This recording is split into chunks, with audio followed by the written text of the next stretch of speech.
Welcome to my channel Ravi Bava astro TV வாழ்வின் அடையாளம். இப்பொழுது ஸ்ரீராம் ஐயா சேலத்திலிருந்து அவங்க பாணியில் ஒரு சில கருத்துக்களை இந்த அகத்திய ஜோதிட கட்டணத்தில் பேசுகிறாங்க. பேசுகிறதுக்கான வாய்ப்பு கொடுக்கறதுனால நீங்கள் எல்லாருமே வரவேற்பு கொடுங்க. ரொம்ப நல்லாயிருக்கும், சந்தோஷம்.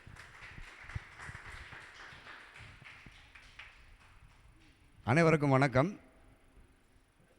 காலையிலிருந்து இந்த சிறப்பான தீபாவளி சிறப்பு விழாவிற்கு தலைமை ஏற்று நடத்திய சந்திரசேகரன் மற்றும் முருகேசன் ஐயா போன்றவர்களுக்கும் பணிவான வணக்கத்துடன் அகத்தியர் ஜோதிட வித்யாலய அறக்கட்டளையின் நிறுவனர் தலைவர் நண்பர் ரவி ஜெயக்குமார் மற்றும் ஏனைய நிர்வாகிகள் அனைவருக்கும், இங்கே மூத்த ஜோதிடர் ஐயா சௌரிராஜன், நம்ம அப்பா ஜோதிடர் நம்ம கணேசன் ஆகிய அனைவருக்கும் எனது பணிவான வணக்கத்தினை தெரிவித்துக் கொண்டு, இன்று நான் எடுத்திருக்கிற தலைப்பு வந்து சாயா நாடி. இது சாதாரணமான விஷயம் இல்லை. சாயா நாடின்னா சாயா நாடி எனும் ராகு கேதுகள் மர்ம முடிச்சுகள். இந்த தலைப்பில் பேசலான்னு வந்தேன்.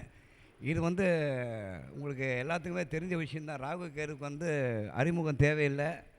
ஆனால் இது வந்து நிறைய நாடி, அதாவது பாரம்பரிய ஜோதிடம்னு இருக்குது. அதுலேருந்து நிறைய நாடி ஜோதிடம் இருக்குது. சூரிய நாடி இருக்குது, சந்திர நாடி இருக்குது, அங்காரக நாடி இருக்குது, சௌமிய நாடி இருக்குது, பிரகஸ்பதி நாடி தான் குரு நாடி இருக்குது, சுக்கிர நாடி இருக்குது, சனி. இது வந்து ராகு கேதுங்க வந்து சாயா நாடி. அது இல்லாமல் பிகு நந்தி நாடி, சப்தரிஷி நாடி, சுகர் நாடி என்னும் ஜோதிட சிகாமணி, இது மாதிரி நிறைய ஜோதிட முறைகள்லாம் இருக்குது. ஆனால் இது வந்து வாழ்வியல் ரீதியாக இது ஒரு பெரிய சப்ஜெக்ட். இது வந்து கிட்டத்தட்ட வந்து எங்கள் குருநாதர்கிட்ட நான் 45 நாள் இதை பயிற்சி எடுத்துக்கிட்டேன். இதை ஒரு 2 நாள் பேசலாங்கிற இது 15 நிமிஷத்தில் முடிக்கணும். 15 நிமிஷத்தில் முடிக்கிறது எளிமையான காரியம் அல்ல. இருந்தாலும் இது வந்து ஆரம்பத்தில் பிரபஞ்ச சக்தியினுடைய பேராற்றல் என்பது உங்களுக்கு தெரியும். இது கீழேருந்து மேலே, மேலேருந்து கீழே வர விவரம் தெரியும். அதே போல் பௌதிகத்தில் ஒரு இது வந்து காந்த புயல், மேக்னெட்டிக் ஃபீல்டுன்னு சொல்லி கேள்விப்பட்டிருப்பீங்க. காந்தம், நார்த் போல், சவுத் போல். அதே மாதிரி எதிர்மறை சக்திகள். இது ஃபிசிக்ஸ் படிக்கும்போது எல்லாம் படிச்சிருப்பாங்க, ஒரு சில பேருக்கு தெரியாமல் இருக்கலாம். அதே போல் வேதியியல் மாற்றங்கள், கெமிக்கல் சேஞ்சஸ்ன்னு சொல்லுவாங்க. அதாவது இந்த இதோடு இது சேர்ந்தனா சில வினை மாற்றங்கள் ஏற்படும் அப்படின்னு. அதே போல் இனம் புரியாத விசைகள், கண்ணுக்கு தெரியாத எல்லாம் ராகு கேது தான். ஏன்னா அந்த மாதிரி விவரங்கள் வரும்போது நீங்கள் அந்த மாதிரி விவரங்கள் வரும்போது பார்த்தீங்கன்னாக்கா, இந்த புவியீர்ப்பு சக்தி எல்லாத்துக்கும் தெரியும். புவியீர்ப்பு சக்தி எல்லாத்துக்கும் தெரியும். அது பார்த்தீங்கன்னாக்கா மேலேருந்து ஏதாவது போனால் பொருள் கீழே வந்துடும் இல்லைங்களா? அது பார்த்துருக்கோம். ஆனால் கிரகண காலத்தில் பார்த்தீங்கன்னா சில கிராமப்புறத்தில் வந்து நேரடியாக அது ஏன்னா கிரகண காலங்களில் வந்து புவியீர்ப்பு விசை மற்றும் எதிர் விசைகள் வந்து மாற்றம் ஏற்படும். அப்போது ஒரு தாம்பாளத்தில் வந்து ஒரு தண்ணி வச்சுட்டு அதில் உலக்கையை நிறுத்தி வச்சுருவாங்க. அது அப்படியே நிற்கும், எந்த பிடிமானம் இல்லாமல் நிற்கும். கிரகணம் விட்டோன்னா அது கீழே விழுந்துடும். நீங்கள் நிறைய பார்த்துருக்கலாம், இன்றைக்கி நீங்கள் வச்சு பார்க்கலாம். இதெல்லாம் ராகு கேதுனுடைய சக்திகள் தான். ரைட்டு. ராகு கேது பற்றி அறிமுகப்படுத்த தேவையில்லை. ஏன்னா பூக்கடைக்கு விளம்பரம் தேவையில்லை. அதே போல் தான் பார்த்திங்கன்னா இந்த சாயா நாடிங்கிறது என்னென்னா, சுருக்கமாக சொல்லணுன்னாக்கா, கிரக காரகத்துவமும் பாவக காரகத்துவமும் இணைத்து ராகு கேதுவுடன் இணைத்து பலன் சொல்வது தான் சாயா நாடி. அவ்வளோதான் சார். அப்போ கிரக காரகத்துவமும் பாவக காரகத்துடன் இணைத்து ராகு கேதுவுடன் சேர்த்து பலன் சொல்வது தான் இது. அதாவது கிரக காரகத்துவம் ப்ளஸ் பாவக காரகத்துவம் plus Rahu Ketu is equal to சாயா நாடி. இப்போ புரிஞ்சிருக்குன்னு நினைக்கிறேன். ரைட். ராகு வந்து ஒரு வருட கிரகமாக இருக்கிறனாலையும் கேதுவும் வருட கிரகமாக இருக்கிறனாலையும் மற்ற ஏனைய கிரகங்களோட ஒரு பகைமை உண்டு. கிட்டத்தட்ட அவருக்கு எதிரி அதிகமானு சொல்லலாம். அதனால் இதனுடைய கோச்சார பலன் வந்து நீண்ட காலத்துக்கு இருக்கும். சுப பலன் குறைவாகவும் தீய பலன் நடப்பது அதிகமாகவும் இருக்கும். அதே போல் இந்த ராகு கேதுக்கள் பார்த்திங்கன்னாக்க முக்கியமான விஷயம் இதுதான். வந்து ராகு சாயா நாடியில் முக்கியமான அம்சம் என்னென்னா, கர்ம கிரகங்கள்னு இருக்குது. சனி, ராகு, கேதுன்னு. குருவும் கர்ம கிரகம்தான். எல்லாம் வந்து கர்ம வினை பதிவுகள் இருக்குது. இது தலையாய கர்ம பதிவு கொண்டவர்கள் யாருன்னு பார்த்தீங்கன்னாக்கா ராகு கேது. அதாவது முன் ஜென்மத்தில் நாம் செய்த பிழைகள், குற்றங்கள், தீய செயல்கள், நற்பண்புகள் எல்லாம் அங்கே போய் ரெக்கார்ட் ஆகிடும். எப்படி புரிஞ்சுக்கணும் அப்படின்னாக்கா, ஒரு இடத்துல சிசிடிவி கேமரா இருக்குன்னாக்கா அதனுடைய ஃபுட்டேஜ் எல்லாம் போய் ரெக்கார்ட் ஆகிருக்கும் இல்லையா? அதுபோல் அந்த சிசிடிவி ஃபுட்டேஜ் எல்லாம் கேதுக்கிட்ட தான் இருக்குது. இது பல பேருக்கு தெரியறதில்ல. இதுதான் சாயா நாடி. அதே இந்த ஜென்மத்தில் இருக்கும்போது அவைகள் வந்து நம்மை தாக்கும், கோச்சாரத்துலேயும் தாக்கும். இப்போ கோச்சார ராகுன்னு வரும்போது கோச்சார ராகு எப்படி எந்த பாவங்களை கட்டுப்படுத்தும் அப்படின்னாக்கா, கோச்சார ராகு 1, 5, 7, 9 பாவங்களை தன்னகப்படுத்தி இருக்கும். அந்த சம்பந்தமான கேள்வி கேட்டு தான் ஜாதகம் பார்க்கவே ஒருத்தர் வருவார். அதாவது திருப்பின்னு சொல்கிறேன், கோச்சார ராகு 1, 5, 7, 9 பாவங்களை இயக்கும். இது ஒன்று. அதே போல் இது உறவுகள்னு எடுத்து பார்த்தீங்கன்னாக்கா எல்லாத்துக்கும் காரக உறவுகள் இருக்குது. அது பார்த்திங்கன்னா இருவகை தாத்தா, நமக்கு 2 தாத்தா 2 பாட்டி உண்டு. அது இருக்குது. அதே மாதிரி இந்த ராகு கேருக்கள் வந்து இப்போ எந்த உறுப்புகள் பார்த்திங்கன்னா பிளவுபட்ட உறுப்புகள், தோல், சொறி, சிரங்கு, குஷ்டநோய், வலிப்பு, ஹார்மோன் சுரப்பிகளின் மாற்றம், தொண்டை, கைகள், தோள்பட்டைகள் நோய்கள், குறிப்பாக சிறுவருக்கு வரும் இந்த பொண்ணுக்கு வீங்கி அம்மா போடுறது, இதெல்லாம் வந்து ராகுக்கு தான் வரும். அதே மாதிரி காச நோய், வறட்டு, இருமல், தொண்டல் குறைவுகளை பிரச்சனை, கை கால் முடக்குவாதம், நுரையீரல் சார்ந்த நோய்கள், கண் பார்வை, கண் புரை நோய், கேட்ராக்ட், இதெல்லாம் வந்து இதுக்கு தான் சேரும். அதே மாதிரி அறுவை சிகிச்சையில் உறுப்பு அகற்றுதல், கால் முடமாகுதல், தோல் உண்ணிகள், ஸ்கின் அலர்ஜி வரும் பார்த்திங்களா, இதெல்லாம் இதுதான். அதே மாதிரி மனநோயும் உண்டு, பயமும் உண்டு. சரி, ராகுவன் காரகத்துவ தொழில் என்னென்னு பார்த்தீங்கன்னாக்கா சுருக்கமாக பார்த்திங்கன்னா அடகு கடை, கந்து வட்டி தொழில், நிழல் சம்பந்தமான தொழில், ஃபோட்டோ ஸ்டுடியோ, ஸ்கேன் எடுக்கும் சென்டர், ஆகாய விமானம், ஏர்போர்ட்டு சம்பந்தப்பட்ட தொழில்கள், சோதனை மற்றும் பரிசோதனை கூடங்கள், மின் கருவிகள் பழுது நீக்கம் செய்தல், சாலை பணியாளர்கள், எக்ஸ்ரே சென்டர், ஜோதிடம் இதில் வருது, லேத் பட்டறை, பிளாஸ்டிக்கு, பாலித்தீன் பை, ரயில்வே பணி, இதெல்லாம் இதுக்கு கூட வருது. அதே போல் ஒரு ஜாதகத்தில் தனித்த ராகு இருக்கார் அப்படின்னாக்கா பெரிய அளவில் ஒன்றும் ஒரு தோஷத்தை உண்டு பண்ணாது.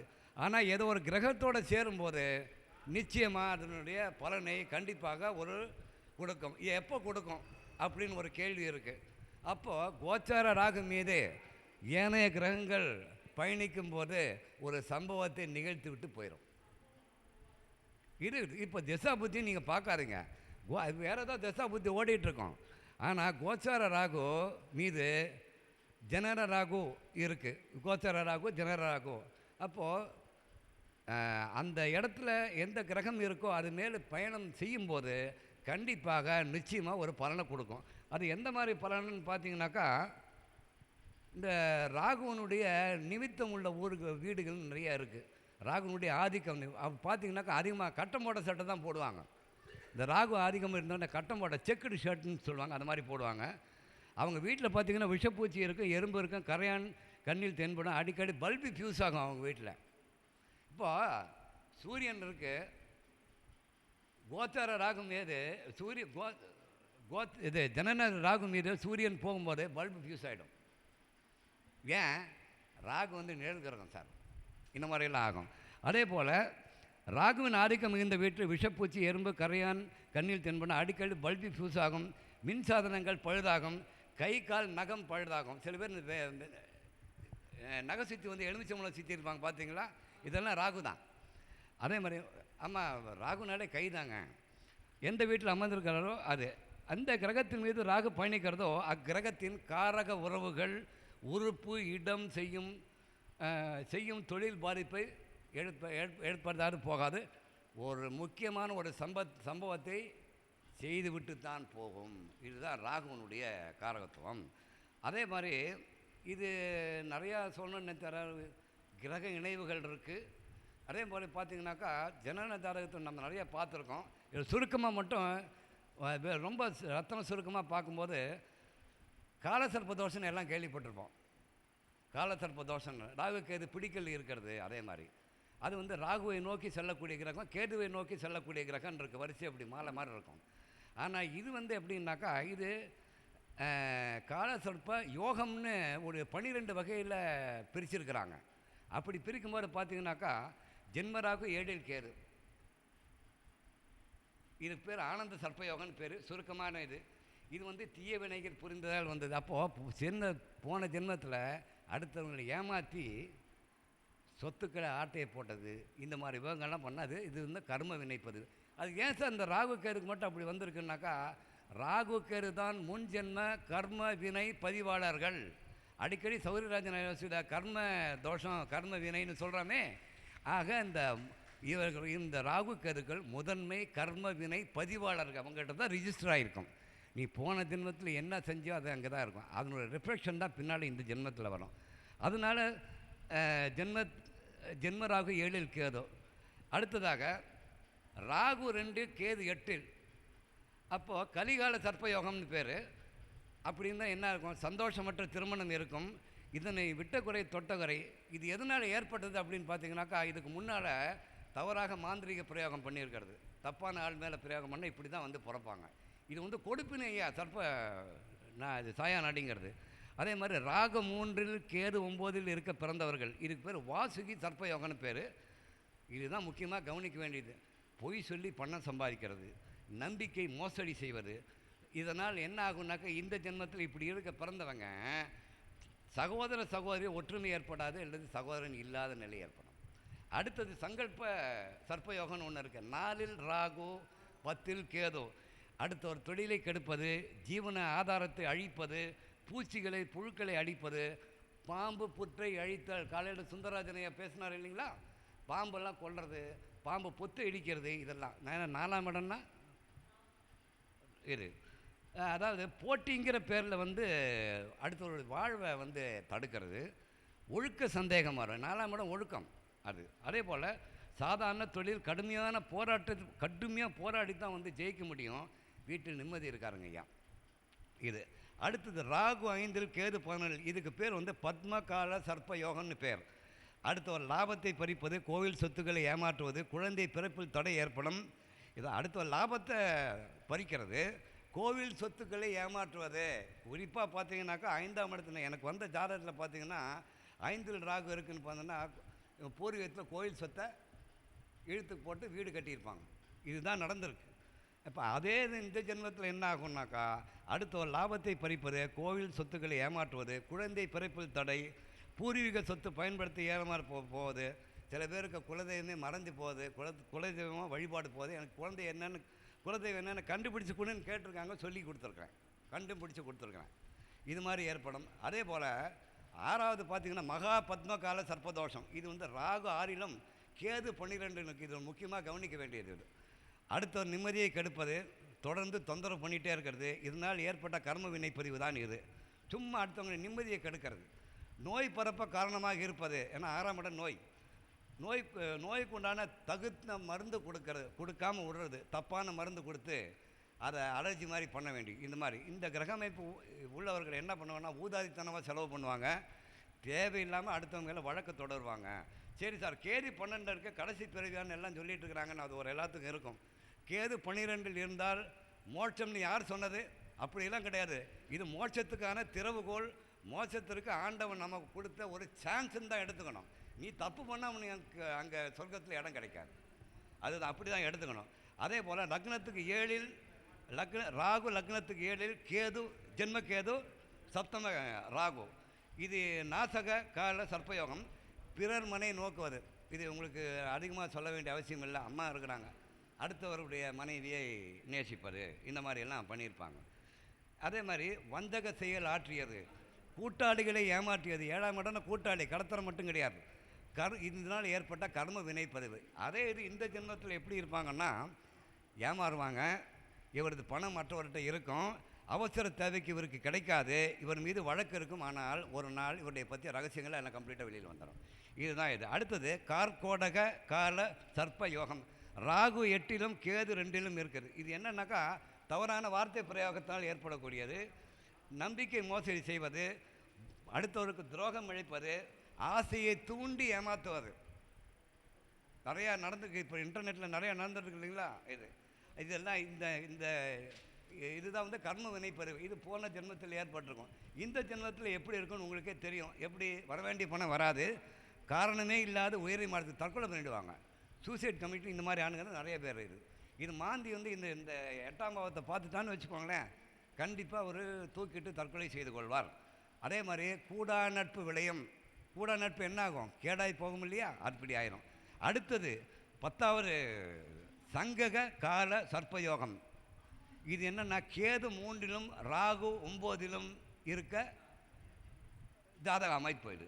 ஒருவரை தனியாக தவிக்க வைத்தது, தந்தை மகனை பிரிவது, தந்தை மகன் பிரிவினை ஏற்பட காரணம் இருந்தது, குரு தட்சணையில் பாதகம் செய்தல். இப்போ குருவுக்கு காசு கொடுத்து குருக்கிட்டேருந்து பணம் திருடினான்னு இந்த மாதிரி தான் வரும். ஏன்னா அது 9ஆம் இடம் சம்மந்தப்படுது. அதே மாதிரி உயர்கல்வியை தடை செய்தல், கர்ம வினை பதிவு, குருவுக்கு துரோகம் இழைத்தால் இந்த மாதிரியான அமைப்பு வரும்.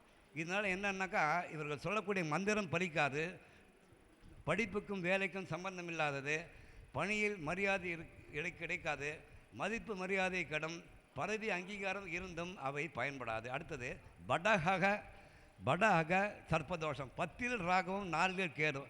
இது ஏன் இப்படி வந்ததுனாக்கா 4ஆம் இடம் 10ஆம் இடம் இன்வால்வ் ஆகுது. அப்போ என்னென்னா நில மோசடி, ஒழுக்கத்திற்கு பங்கம் விளைவிப்பது, 4ஆம் இடம் ஒழுக்கம், பொருளை அபகரித்தல், இதை சர்ப்பதோஷம், தெய்வ வழிபாட்டில் செய்யாமல் தடுப்பது. இப்போ கோயிலுக்கு போகிறவொன்னே கோயிலுக்கு போகான்னு சொல்லி தடுத்தான்னு இந்த மாதிரி இது வரும். இதனால் ஆரம்ப கல்வி சரியாக அமையாது, 4ஆம் இடம் கல்வியை குறிக்கும் இல்லையா. அதே மாதிரி தாயாரினுடைய அரவணைப்பு இருக்காது, வசிப்பிட பிரச்சனை வரும், உடல்நல கேடு உண்டாகும், நல்ல வீடு அமையாது, நிம்மதி என்பது குறைந்துவிடும் என்று கூறலாம். அடுத்து இது 4ஆம் இடம் 10ஆம் இடம். அடுத்தது பார்த்திங்கன்னா கடைசியாக சேஷ நாக சர்ப்ப தோஷம். ரைட், ராகு 12லும் கேது 6லும் இருக்க பிறந்தவர்கள் இருப்பார். இது சேஷநாக கால சர்ப்பதோஷம்னு சொல்லுவாங்க. அடுத்தவரை வதைப்பது, அடுத்தவருக்கு நோய் வர காரணமாக இருப்பது, நோய்க்கு காரணமான உணவுகளை விற்பது, உணவில் கலப்படம் செய்வது, அடுத்தவருக்கு துன்பம் விளைவிப்பது, இதனால் ஏற்படக்கூடிய இதெல்லாம் போன ஜென்மத்தில் அவங்க செஞ்சதுனால இந்த ஜென்மத்தில் இப்படி ஒரு அமைப்பாக பிறந்திருப்பாங்க. சரி, இவங்களுக்கு என்ன பலன்னாக்கா பொதுவாக 6ஆம் இடம் வயிற்றில் நோய் பெறும், உரிமையை நிலைநாட்ட கடுமையான போராட்டம் நடத்த வேண்டியிருக்கும், அனைத்தையும் கட்டாயப்படுத்தி எனக்கு குடுன்னு கட்டாயப்படுத்தி பெற வேண்டிய சூழ்நிலை ஏற்படும். இப்படி வகையாக பிரிச்சிருக்கிறாங்க.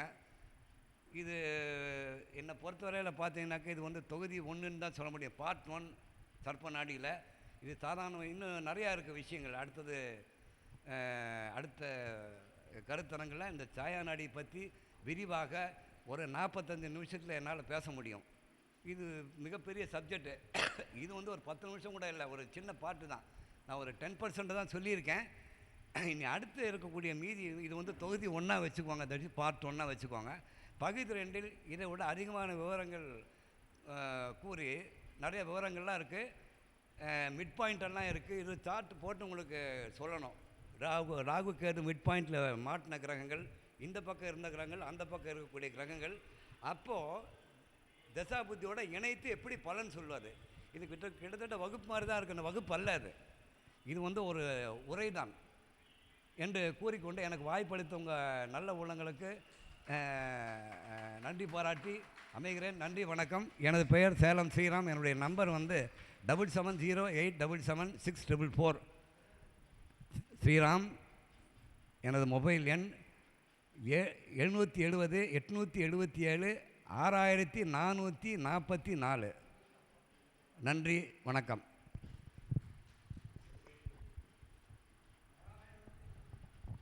ரொம்ப குயிக்காக பேசி முடித்தா ஸ்ரீராம் ஐயாவுக்கு அகத்தியர் ஜோதிட வித்தியாலய அறக்கட்டளை சார்பில் நன்றி கலந்த வணக்கத்தை தெரிவிச்சுக்கிறோம். Okay, super, thank you.